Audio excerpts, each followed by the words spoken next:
Estamos aqui para dar voz ao povo, em defesa dos cidadãos, pela dignidade humana. Todos temos deveres, mas também todos temos direitos.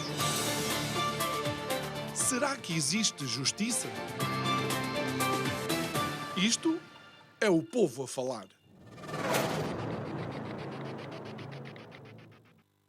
Olá e muito bem-vindos a mais uma temporada do Isto é o Povo a Falar. Antes de mais, em meu nome e em nome de toda a equipa que leva até si este programa, queremos desejar-lhe um ótimo 2024. E, obviamente, 2024 será marcado por aquilo que vai acontecer em março. Porque dia 10 de março vamos ser confrontados com uma surpreendente ida às urnas devido a umas eleições legislativas que não estariam no horizonte próximo de nenhum de nós. Mas ninguém pode entender 2024 se não fizermos uma retrospectiva daquilo que foram os acontecimentos de 2023. E para isso, hoje, aqui connosco, alguém aqui sentado à mesa connosco e uma presença via online através da internet, ou seja, também a partir da Cidade Invicta, temos a Teresa de Melo Ribeiro e o professor Paulo de Moraes. Muito boa noite, muito obrigado por estarem aqui. Desejo a ambos e às vossas famílias, então, um 2024 cheio de sucessos, mas sucesso não foi aquilo que aconteceu com esta legislatura de maioria absoluta e fomos surpreendidos com uma decisão do Presidente da República de dissolver o Parlamento. E este é quase incontornavelmente o acontecimento do ano 2023. Será? Muito boa noite, João Nuno, e muito bom ano, e boa noite ao seu professor. É um gosto estar aqui.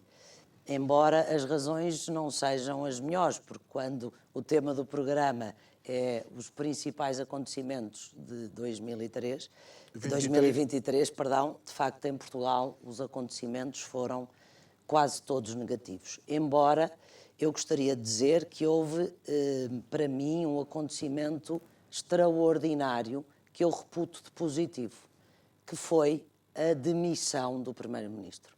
Para mim, foi aquilo que melhor podia ter acontecido a Portugal e só tarda pela demora. Na minha opinião, o seu Primeiro-Ministro devia-se ter demitido a seguir aos incêndios de 2017 e apenas não se demitiu porque o Sr. Presidente da República foi apagar o fogo e as consequências ainda danosas... na geringonça. Ainda na geringonça. E depois, em 2018, em 2019, enfim, todos os anos que seguiram, todos os casos e casinhos gravíssimos que aconteceram, o Sr. Primeiro-Ministro já se devia ter demitido há mais tempo. E, portanto, para mim, o dia 7 de novembro de 2023 é um dia que eu vou recordar com agrado, porque, finalmente, o Dr. António Costa apresentou o seu pedido de demissão. Claro que não recordo com agrado o resultado da sua governação e aquilo que ele deixou depois destes 8 anos de governo. E eu gostava de separar, na análise dos vários acontecimentos, aquilo que se prende com os vários poderes do Estado, poderes soberanos, Presidente da República, Governo, Assembleia da República. Há pouco o João Nuno falou na dissolução. Como sabe, ainda não foi publicado o decreto de dissolução, porque o Sr. Presidente da República entendeu que devia dar tempo, aceitou a demissão do Primeiro-Ministro e demorou 1 mês e meio até publicar o decreto de demissão do Primeiro-Ministro, quando o devia ter publicado logo no dia ou no dia seguinte o Primeiro-Ministro ter apresentado a sua demissão, e ainda não publicou o decreto de dissolução da Assembleia da República. Dizem as notícias que o vai publicar no dia 14 ou 15 de janeiro e, no entretanto, a Assembleia da República tem estado a aprovar um conjunto de legislação para não perder a sua maioria absoluta. Mas, em termos do governo, aquilo que nós assistimos no ano de 2023 foi o acentuar da degradação, do colapso dos serviços públicos essenciais. É absolutamente inexplicável e intolerável e inaceitável o estado em que está o Serviço Nacional de Saúde, o estado em que está a educação, o estado em que estão os transportes, E depois nós ouvimos, como ouvimos neste fim de semana e como temos ouvido os dirigentes socialistas, como se a responsabilidade não fosse deles. E, portanto, o Partido Socialista e os seus dirigentes são aquilo que eu chamaria dos verdadeiros negacionistas de tudo. Negam a realidade, criam um país utópico e depois têm o descaramento de dizer a única solução a um governo do Partido Socialista é um governo do Partido Socialista. E, portanto, nós tivemos em 2023 uma governação abaixo dos mínimos exigíveis, invocando o valor da estabilidade, que a estabilidade por si só não serve para nada se as políticas governativas forem mal desenvolvidas e executadas. Quem está preso tem estabilidade. Exatamente, e não gosta dela. Mas eu acho que em 2023 houve um problema maior em termos de poderes soberanos, para além da atuação do Sr. Presidente da República, que pecou por tardia, que foi o comportamento da Assembleia da República. Nós temos um sistema de governo semi-parlamentar. Portanto, os governos saem da Assembleia da República e devem, e têm a obrigação política de prestar contas à Assembleia da República. O que é que nós assistimos em 2023 de uma forma muito acentuada? Uma submissão da maioria absoluta existente na Assembleia da República em relação ao Governo. Não foi o Governo que prestou contas à Assembleia da República, foi a maioria absoluta socialista que foi utilizada pelo Governo para amparar todas as políticas governativas pretendidas. Isto é uma subversão do sistema. Só que a Assembleia da República fez mais do que isso, e grave do meu ponto de vista. 2023 é marcado, em termos de legislação aprovada, com 2 ou 3 leis que acarretam uma subversão dos valores da sociedade portuguesa até ao ano 2023. É verdade que houve muita legislação aprovada com implicações na vida dos portugueses e com soluções, do meu ponto de vista, errada, mas há 2 leis que eu não posso deixar de referir. Uma dessas leis é a lei da eutanásia, é a lei que vem despenalizar e legalizar 2 crimes, que é o crime do homicídio a pedido da vítima e a ajuda ao suicídio, e que felizmente essa lei ainda não está em vigor, mas foi aprovada e publicada em maio de 2023, e nós temos uma lei que diz às pessoas doentes, às pessoas dependentes de terceiros, às pessoas incapazes, que a sua vida não tem dignidade e que o Estado lhes vai prestar um serviço para acelerar e provocar a morte. O Estado não presta serviços para salvar os cidadãos, mas vai disponibilizar os serviços para matar as pessoas. Ainda é mais paradoxal termos o SNS no estado em que está. No estado em que está. Estas notícias nas últimas semanas, quanto aos tempos de espera das urgências, são criminosas. A outra legislação, que depois podemos falar um bocadinho mais a seguir, que eu também não posso deixar de referir, é aquela que foi aprovada em 15 de dezembro, mas que felizmente ainda não foi ao Sr. Presidente da República, e eu espero que ele a vete. É a legislação que quer promover a ideologia de género nas escolas, em todos os níveis de ensino e ciclo de estudo. Esta legislação quer, no fundo, acentuar a sexualização e a hipersexualização das nossas crianças e jovens. Em vez de estar a ensinar biologia, está a ensinar ideologia, com consequências gravíssimas em termos do seu desenvolvimento natural e saudável. E, portanto, a Assembleia da República teve, no ano de 2023, para mim, um comportamento lamentável e não digno daquilo que a Constituição lhe atribui. O Presidente da República também, mas se calhar poderia falar a seguir. Muito bem. Professor Paulo de Moraes, uma das questões que eu tinha para colocar é que, uma vez em conversa com alguém, diziam-me: o professor Paulo de Moraes também vê corrupção debaixo de um guardanapo. Não estava debaixo do guardanapo, mas estava dentro de livros, no gabinete, mesmo ao lado do Primeiro-Ministro. Acha que, de facto, 2023 é marcado por esta queda do governo e, mais uma vez, por causa de indícios de corrupção? Muito boa noite a todos, um bom ano a ambos e a quem nos vê e ouve. De facto, este ano é marcadíssimo pela corrupção. É verdade que eu muitas vezes recebo essa crítica, que vejo corrupção em toda a parte, mas toda a gente minimamente atenta vê incorrupção em toda a parte da vida política portuguesa, porque a corrupção é generalizada. E se dúvidas houvesse sobre essa matéria, o ano 2023 veio-nos dar nota disso mesmo. O governo cai. O governo não caiu por incompetência, não caiu por legislar mal, não caiu por nada que não fosse um caso de corrupção. Aliás, vários casos de corrupção.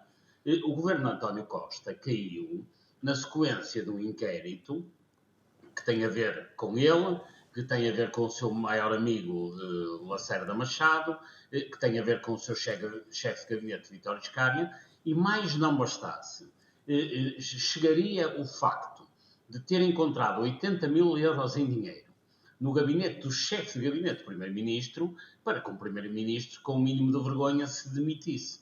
Portanto, não é preciso mais razão nenhuma a não ser esta, porque é evidente que se o primeiro-ministro de um país europeu guarda numas gavetas ao lado do gabinete do primeiro-ministro dezenas de milhares de euros em dinheiro, é evidente que alguma coisa está mal. Mas este foi apenas o culminar de um conjunto de casos e casinhos, como costumam dizer os políticos, no sentido de minimizar algo que é verdadeiramente muito grave, deviam dizer casos e casões, e não casos e casinhos, porque são efetivamente graves. Eu recordo, enfim, estaríamos aqui meia hora a elencar casos de corrupção em que esteve envolvido o governo e alguns parlamentares, desde a história do pavilhão transfronteiriço em Caminha, que foi pago e nunca foi construído, e que levou, aliás, à admissão de um membro do governo, até uma sucessão de casos que levou à demissão de vários membros do governo, e tudo isto culminou, de facto, no final do ano, com a demissão do primeiro-ministro, que não poderia ter sido, obviamente, de outra forma. Portanto, se houve marca na política em Portugal em 2023, foi um conjunto de casos de corrupção, obviamente nem todos são o crime de corrupção, tal como está tipificado na lei, mas são casos de corrupção ou crimes conexos, como seja prevaricação, tráfico de influências, peculato de uso, etc., em que estiveram envolvidos membros da classe política. E o que eu acho estranho neste momento é que, depois de ter caído um governo às mãos da corrupção, a campanha eleitoral se apresenta aos nossos, já nos próximos dias, praticamente começou com o Congresso do Partido Socialista e, simultaneamente, a assinatura do acordo da AD por parte dos partidos da direita, e o que é facto é que os políticos fingem que a corrupção não é um tema. Ou seja, o governo cai por causa de um caso de corrupção, e estes partidos envergonhados nem sequer abordam o tema de forma nenhuma. Podiam ter uma abordagem mais agressiva, menos agressiva, mas o facto é que eles fingem que o caso não acontece, a ver se eventualmente os cidadãos se esquecem dos casos de corrupção. Mas eu espero que os cidadãos não se esqueçam da corrupção que tem minado a vida política nos últimos anos, que levou à queda deste governo e que tem custado muitos milhares de milhões de euros todos os anos aos contribuintes e aos cidadãos que têm vidas difíceis, pagam enormes impostos. Para quê? Para alimentar toda esta manjedoura que é o Orçamento do Estado, onde muitos vão, por mecanismos de corrupção, beneficiar-se a si e aos seus amigos. Muito bem. E voltando então para um personagem, eu vi que determinados meios de comunicação social colocaram, digamos, ao público quem seria o personagem do ano e ganha Marcelo Rebelo de Sousa como a figura do ano. Sabendo aquilo que foi, digamos, a ação posterior à admissão de António Costa, os tais poderes funcionam muitas vezes alimentando-se uns aos outros? Antes de responder a essa pergunta, eu gostava de concordar com o professor Paulo e manifestar a minha perplexidade pelo facto de a AD não se perspectivar que parte da sua campanha eleitoral vai incidir sobre estes casos de corrupção. Que o Partido Socialista queira negar a existência da causa da demissão do governo é perfeitamente compreensível, até porque nós já percebemos qual é o significado que tem para os socialistas a ética republicana. E, portanto, não têm qualquer problema de negar a realidade e a evidência. Agora, eu não consigo compreender como é que os casos de corrupção que levaram à demissão do governo não são um dos temas fundamentais já da pré-campanha como depois da campanha. Eu não consigo perceber o slogan do PSD, que se antecipa para a campanha, que é unir Portugal. Mas unir Portugal porquê? O que Portugal neste momento precisa é de denunciar os descalabros da governação socialista dos últimos 8 anos e, obviamente, que os portugueses precisam de saber quais são as propostas alternativas. Mas a primeira coisa que a AD deve fazer, na minha opinião, é denunciar os erros da gestão socialista e denunciar que 2/3 dos portugueses têm um salário igual ou inferior a 1.000 euros. Mas haverá telhados de vidro ali para o lado... Mas eu, enquanto cidadã, não quero saber dos telhados de vidro, porque eles têm que ser superior a esses telhados de vidro. E, portanto, sem prejuízo do Partido Socialista e do Governo Socialista ter aumentado o salário mínimo nacional e de já dizer que vai aumentar, o salário médio nacional tem baixado. Quer dizer, a classe média está a desaparecer. Mas depois também não explicam como é que as empresas vão fazer face ao aumento da sua carga fiscal. Mas aquilo que a AD e que a direita deve fazer é explicar que se não houver crescimento económico, que é aquilo que não tem havido, não há o aumento do salário médio.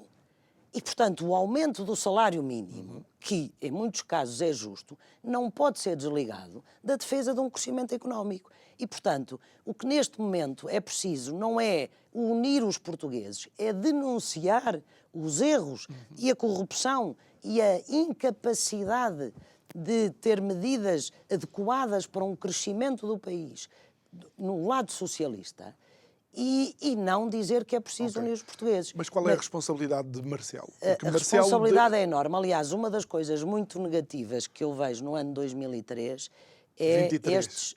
Eu estou sempre a dizer 2003, eu se calhar gostava ainda de estar em 2003. Em 23 é o conhecimento público das guerras palacianas entre Presidente da República e Primeiro-Ministro. Nós tivemos 7 anos ou 6 anos de um namoro perfeito, de uma coabitação idílica. Um dizia mata, outro dizia esfola. O Presidente da República a suportar e a apoiar todos os erros de governação cometidos pelo governo de António Costa, ao ponto de, eu não sou uma pessoa que gosto muito de citar o doutor João Soares, mas uma vez, 2 anos de corridos da posse do primeiro governo socialista, o doutor João Soares disse na televisão, se não fosse o Presidente da República, este governo não tinha sobrevivido a 1 ano ou 2 de mandato. E, portanto, eu concordo com isso. O que é que aconteceu em 2023? Zangaram-se as comadres e nós assistimos a um espetáculo muito triste, uma degradação do regular funcionamento das instituições democráticas, em que temos Presidente da República e Primeiro-Ministro a degladiarem-se em público, sem prejuízo de utilizarem terceiros para dar as suas tocadas, um desrespeito enorme em público, quer do Primeiro-Ministro ou Presidente da República, quer do Presidente da República ou Primeiro-Ministro. Se isto não é o irregular funcionamento das instituições democráticas, não sei o que é. Há bocadinho o João Nunes fez uma referência, é verdade. Outra das consequências deste mal-estar, em que o país é que sofre, é a interpretação muito criativa que quer o Primeiro-Ministro, quer o Sr. Presidente da República fazem do texto constitucional. A Constituição não, quer dizer, diz que o Dr. Mário Soares tinha posto a essa altura o socialismo na gaveta.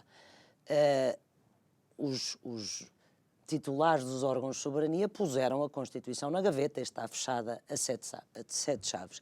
Inúmeras normas de proteção dos nossos direitos, liberdades e garantias, de proteção e de limitação do exercício dos vários poderes e de separação de poderes foram afastados por estes titulares do cargos.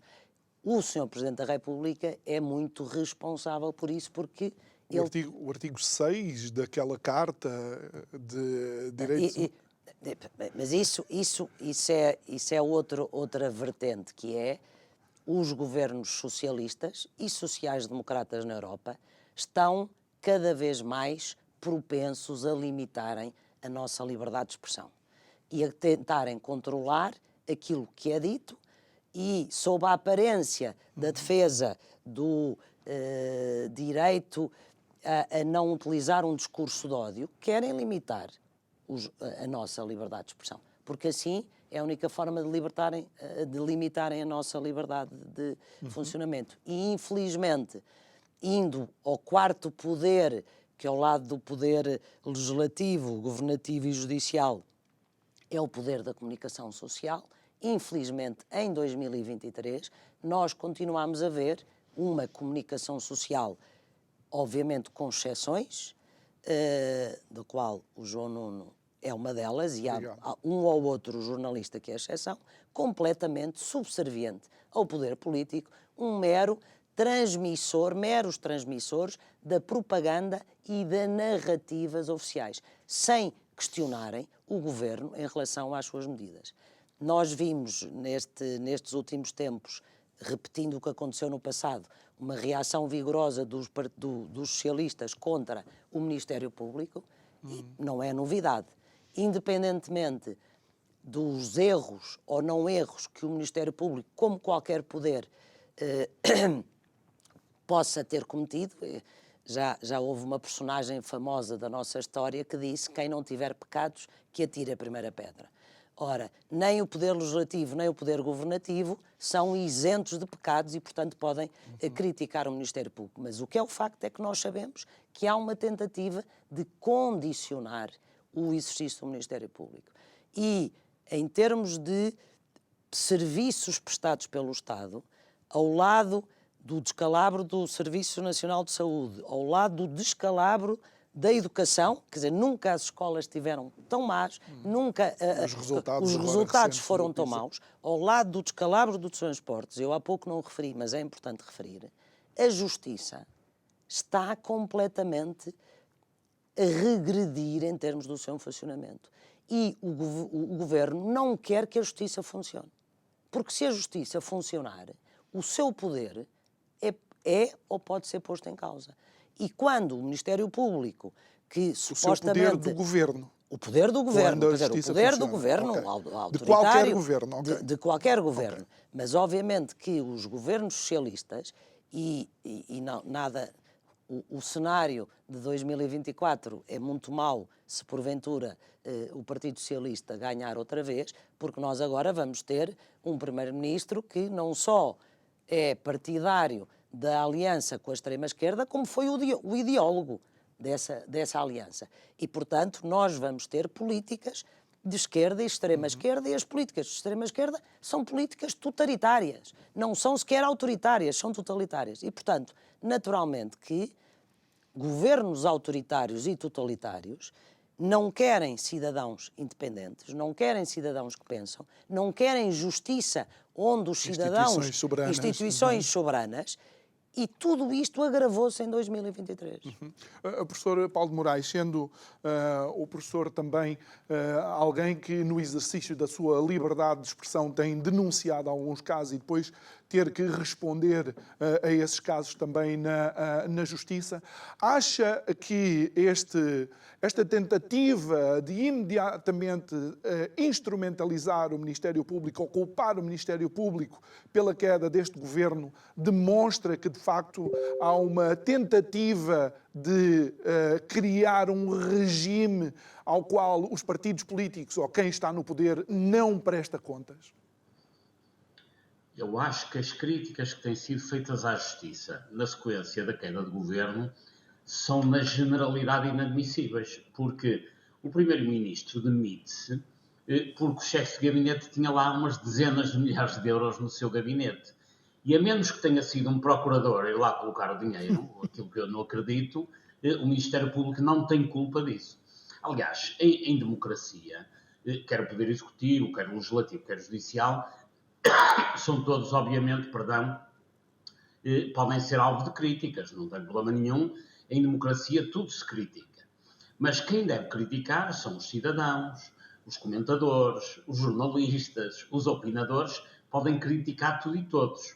Agora, o que já não faz sentido nenhum é o Presidente do Parlamento, Augusto Santos Silva, criticar o Ministério Público. Isso é uma intromissão inadmissível do Poder Legislativo no Poder Judicial. Isso seria a mesma coisa que a Procuradora-Geral vir dizer que o Parlamento está a legislar mal. Ou seja, os poderes institucionais, e nós vivemos numa democracia formal, enfim, um pouco moribunda e quase a desfalecer, mas apesar de tudo temos uma democracia formal e não é de todo admissível que o Presidente do Parlamento e um conjunto de atores, quer no Executivo, quer no Poder Legislativo, andem a criticar o Poder Judicial. Até porque, repare, eu vejo muitas vezes uma grande preocupação com fugas ao segredo de justiça, com informação que é canalizada para os média de forma, dizem que enviesada, mas eu só vejo essa preocupação na classe política quando os lesados são os próprios políticos. Ou seja, quando os alvos de investigação da justiça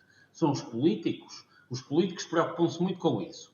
Agora, quando há uma ação em que é acusado um traficante de droga, quando há um caso de violência doméstica, nunca vi ninguém preocupar-se com o problema do segredo de justiça porque está a falar do Sr. António que bateu na mulher no bairro X ou no bairro Y.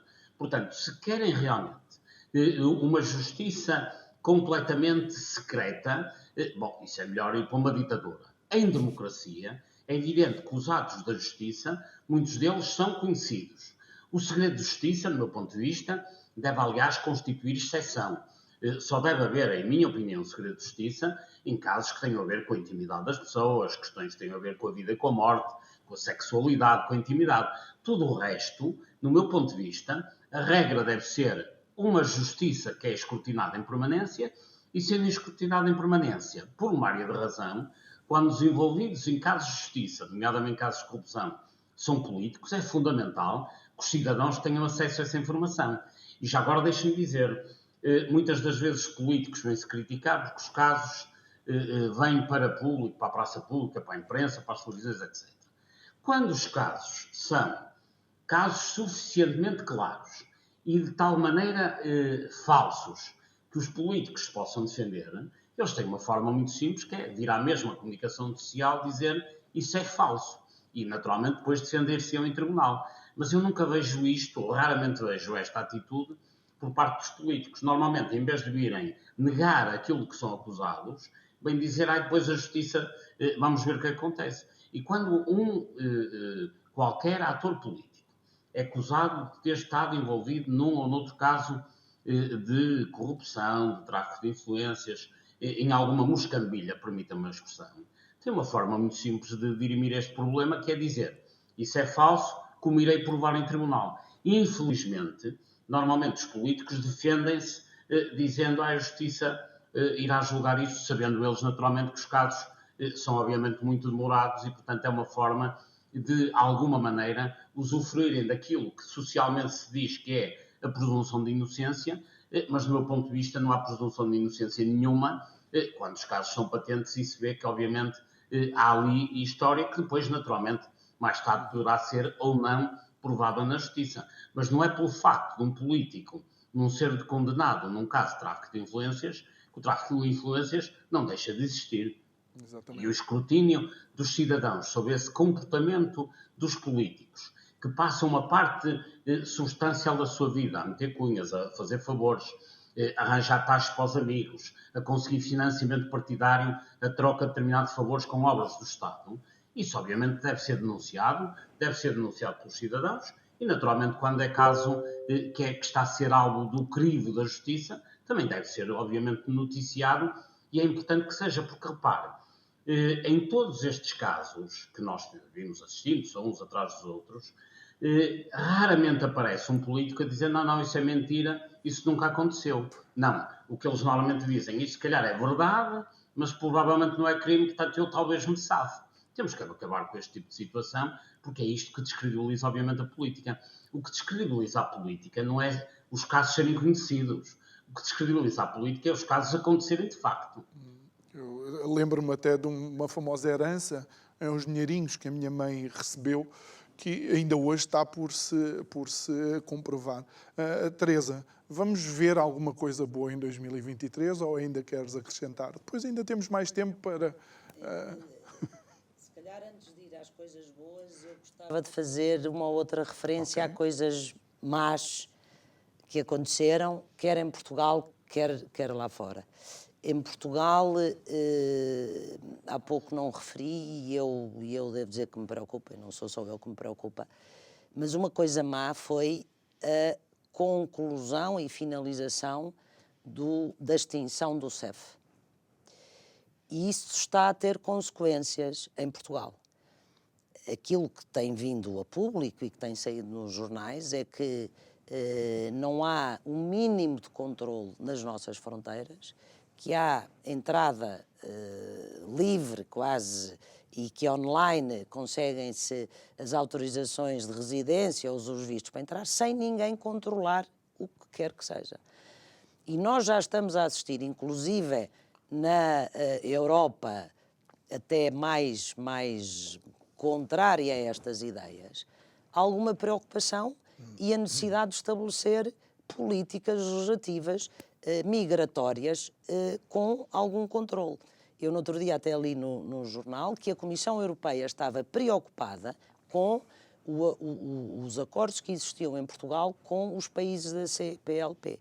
Eu devo dizer que esse acordo, por acaso, a mim, pessoalmente, não me preocupa, porque eu acho que a migração desses países é completamente diferente e há um ponto de partida de integração completamente diferente que há relativamente a pessoas que vêm do Oriente. E hoje em dia já começa a ser visível nas ruas de Lisboa, e não apenas em determinados bairros, uma afluência muito grande de imigrantes que não vêm para Portugal para trabalhar necessariamente. E se vêm para Portugal para trabalhar, estão a trabalhar em condições muitas vezes desumanas. E a viver em condições desumanas. E eu já ouvi uma explicação que eu fiquei incrédula, que era, mas Teresa, mas Portugal precisa de mão de obra barata. E eu disse, mas então e a proteção dos direitos humanos?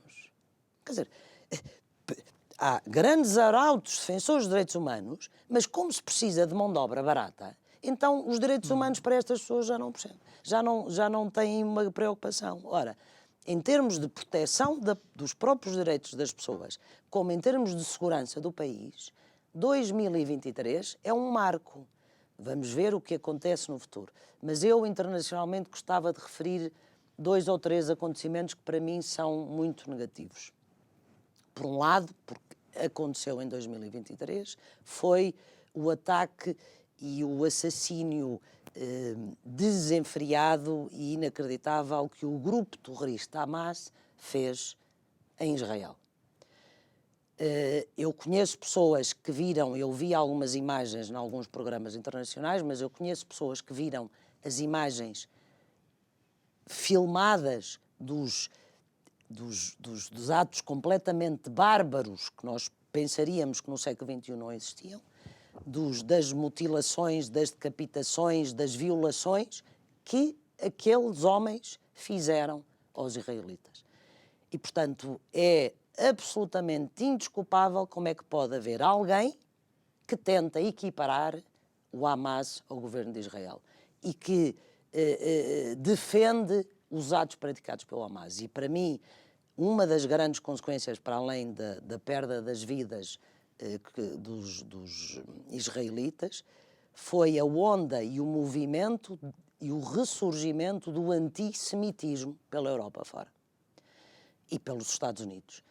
É absolutamente indesculpável haver um segundo de aceitação de um comportamento antissemita, na minha opinião. Portanto, para mim, foi um acontecimento grave que ocorreu em 2023. Com outra dimensão política, que obviamente não é comparável, mas com política é aquilo que nós em 2023 assistimos nos Estados Unidos, que é a utilização por parte dos democratas do Departamento de Justiça para tentarem afastar e eliminar do boletim de voto um candidato presidencial, no caso de Donald Trump, que não lhes é favorável. E, portanto, nós assistimos em 2023 à propositura de 4 processos judiciais e criminais contra um candidato apenas e unicamente com o objetivo de o eliminarem e de o impedirem de concorrer. Quando a maior democracia do mundo permite que os procuradores da República, e só um parênteses, os procuradores da República nos Estados Unidos são eleitos e, portanto, têm campanhas. E essas campanhas são financiadas. E nós sabemos, porque é público, que um dos grandes financiadores do Partido Democrata, de nome Jorge Soros, tem financiado as campanhas de muitos procuradores que, por acaso, coincidência ou não coincidência, são aqueles que estão a liderar e fazer as acusações. Portanto, na maior democracia do país, não as regras da democracia serem subvertidas e não aceitarem que aquele candidato seja candidato e tentarem-no afastar através de processos judiciais, para mim, é muito preocupante e muito grave. Muito bem. Professor, eu vou utilizar também estes dois acontecimentos, não sei se estariam eventualmente na sua lista, mas vou colocar duas nuances diferentes. Número um é: será que Israel não deve parar, ou onde é que Israel poderá parar? E número dois é se realmente a instrumentalização da justiça dentro de uma democracia está a dar saúde a essa democracia ao impedir um determinado candidato de participar nas eleições. Bom, são duas questões diferentes. A justiça funciona, enfim, espera-se que de forma independente, e se há país que tem mostrado o funcionamento da independência da justiça, são justamente os Estados Unidos. Enfim, nos Estados Unidos já caíram presidentes, em casos como o Watergate, e, portanto, se há sistema em que os designados controles, checks and balances, têm funcionado, são os Estados Unidos. Portanto, já passaram por situações muito difíceis, já se regeneraram, e se eventualmente a justiça em determinada... É evidente, quando falamos da justiça dos Estados Unidos, isso é uma entidade que tem a ver com a justiça federal e depois com a justiça de cada Estado. Sim. Portanto, seria uma longuíssima discussão aqui. Mas se em determinados Estados a justiça toma determinadas decisões, eu acho que isso tem que ser respeitado e não vejo que venha aí mal ao mundo. Relativamente à questão de Israel e a questão da faixa de Gaza e do Hamas, independentemente da barbárie que ali se tem feito sentir, em termos internacionais esta é uma questão, e até em termos civilizacionais, central, porque um dos problemas da civilização ocidental nos últimos tempos é justamente a falta de proximidade entre diversos povos.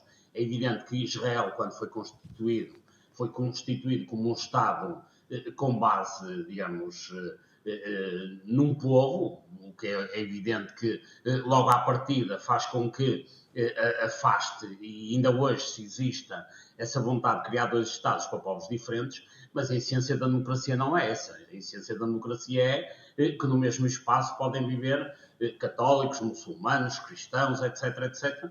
E a lógica ali prevalecente, mesmo em termos das decisões das Nações Unidas, é exatamente a contrária. Portanto, há uma segregação logo à partida imposta pelo direito internacional e é evidente que isso acaba por não ter bons resultados. Mesmo na Europa, nós hoje vamos à Albânia e temos bairros católicos e bairros muçulmanos. E é evidente, quando os povos estão separados, não se conhecem, têm medo e acabam por gerir e gerar sistemas de conflitualidade. Por isso, eu acho que um dos grandes desafios da humanidade nos próximos tempos é encontrar forma de toda esta gente, independentemente das suas origens, independentemente das suas origens geográficas, culturais e religiosas, poder viver em conjunto, como acontece, aliás, em Portugal. Eu vejo algumas críticas, nomeadamente à imigração em Portugal, de que não partilho, nomeadamente discordo em absoluto do que a doutora disse, que é nós termos imigrantes em Portugal neste momento, acho que é uma riqueza enorme. Aliás, há alguns setores de atividade que não funcionariam sequer se não fossem os imigrantes. O setor dos que mais dinâmica da sociedade portuguesa é o turismo, e nós na área de turismo não temos hoje, como sabemos, maioritariamente trabalhadores portugueses. Portanto, se não houvesse imigrantes, esse setor estava eventualmente a definhar. E há sempre, obviamente, riscos de segurança, etc. Mas isso existe com imigrantes, existe com residentes, existe com locais, e não é em Portugal que há grandes perigos de ataques de fanáticos muçulmanos, na medida em que nós sabemos, nos últimos 4 anos, tivemos pedidos de sim, asilo professor, mas deixe-me só recordar uma coisa. apenas de 1000 pessoas. Sim, Diga, mas diga. um dos mentores do ataque em Bali foi preso aqui em Portugal e o ano passado, não 2023, mas 2022, se não estou enganado, dos cabecilhas da Ndrangheta, que é uma das maiores máfias italianas, se não mesmo a maior, também foi preso em Portugal. Obviamente, os cabecilhas é uma coisa e ter células é outra. Acha que aqui a dissolução do CEF eventualmente pode abrir espaço para a entrada então dessas células? Não, julgo que não, porque repare, o problema de segurança não é pelo facto de haver um terrorista que passou por Portugal que devemos deixar de evitar que venham brasileiros trabalhar para os restaurantes portugueses. Quer dizer, não vejo qual é o nexo de causalidade. Até porque a chegada de gente do Oriente em força não é em Portugal, porque obviamente os paquistaneses preferem ir trabalhar para a Alemanha, onde têm salários de jeito, segurança social de jeito, saúde de jeito, do que vir para Portugal receber o salário mínimo. Eu acho que não podemos misturar problemas de segurança ou insegurança, porque é evidente que traficantes também existem portugueses, terroristas também existem franceses, e portanto a associação de determinado tipo de crimes a determinado tipo de etnias, bom, é uma forma xenófoba de ver o mundo que eu não partilho, nem em Portugal, nem em lado nenhum. Mas para além disso, e a realidade comprova, nós nos últimos 4 anos, apenas 1000 pessoas pediram asilo político em Portugal, o que não acontece obviamente na Suécia e na Noruega, porque os refugiados não querem vir para Portugal, porque em Portugal vive-se mal. Convém não perder isso de vista. E o facto de haver em determinados locais de Lisboa um conjunto de sem-abrigo, alguns dos quais são de origem externa, o problema está na pobreza que existe em Portugal, que permite que, por exemplo, na Almirante Reis, haja um conjunto de tendas onde vivem muita gente sem abrigo, mas a maioria dos quais são portugueses, não são imigrantes. Portanto, os imigrantes são bem necessários e estão a contribuir, e muito, para o reforço da economia portuguesa. É pena nós não termos um nível de salários que possa atrair mais imigrantes e também até mais portugueses. Bem, Teresa, relativamente àquilo que acha que aconteceu de bom este ano que terminou. Só porque o programa já está quase a acabar é que eu não respondo e não contesto só aquilo que foi dito pelo professor Lamorais. Mas não resisto, ficará para outro programa, a fazer um comentário. Se há Estado em que os povos conseguem conviver em termos pacíficos e numa estrutura democrática, é no Estado de Israel. Porque a percentagem de população árabe no Estado de Israel é enorme, o acesso de árabes a cargos políticos de justiça existe no Estado de Israel, não existe nos Estados árabes ao lado, e muito menos na faixa de Gaza. Mas coisas boas que aconteceram em 2023. Em Portugal, eu acho que é impossível não falar na Jornada Mundial da Juventude.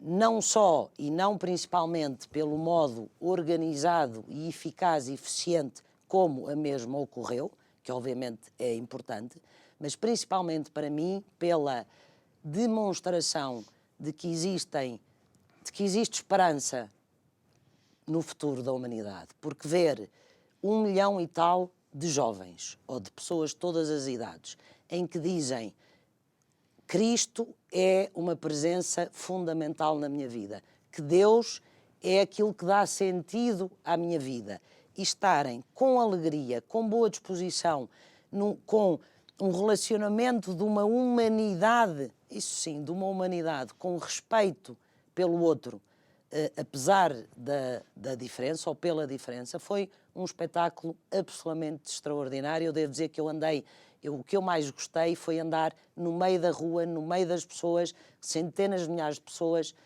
a mostrar que há outros valores, para além do individualismo, para além do consumismo, para além da sexualidade, que interessam aos jovens, e isso é um fator importante. Outra coisa positiva foi a libertação, finalmente, e porque é recente, positiva por um lado e muito triste por outro, do filme o Sound of Freedom, o Som da Liberdade, que retrata um episódio, umas circunstâncias da vida do Tim Ballard. e positivo, porque finalmente eles conseguiram que o filme fosse visto e lançado, e muito negativo pela realidade da exploração infantil, do tráfico das crianças, do abuso sexual, e pensar que nos Estados Unidos a comunicação social e as produtoras não quiseram que o filme saísse, não queriam que o filme saísse. O filme é completamente verdadeiro e nós assistimos e ouvimos as entrevistas dadas pelos seus responsáveis, retrata um negócio que envolve, creio que 150 mil milhões de dólares no tráfico de crianças, de exploração de crianças de 5, 6, 10 anos. Os Estados Unidos é um dos mercados maiores de consumidor de crianças, e nós temos a mainstream media, nós temos os políticos democratas nos Estados Unidos a quererem abafar este filme. Boicotar. E a sua saída, embora mostre uma realidade triste, para terminar, uma coisa boa, não consigo dizer porque eu tenho imenso orgulho dele, que é o Cristiano Ronaldo foi em 2023 para a Arábia, para o país árabe. Foi muito criticado, ele já estava com 38 anos, 37, pois ele acaba o ano como o melhor marcador mundial com 54 golos, com uma vitalidade e uma força a mostrar que a força de vontade interessa, e neste momento já estão nos países árabes Benzema, Neymar, quer dizer, imensos jogadores. Lá está, um navegador a abrir caminho para mim é um orgulho. Muito bem. Professor, pontos positivos de 2023 e dou-lhe praticamente todo o resto do programa, são sensivelmente 3 minutos.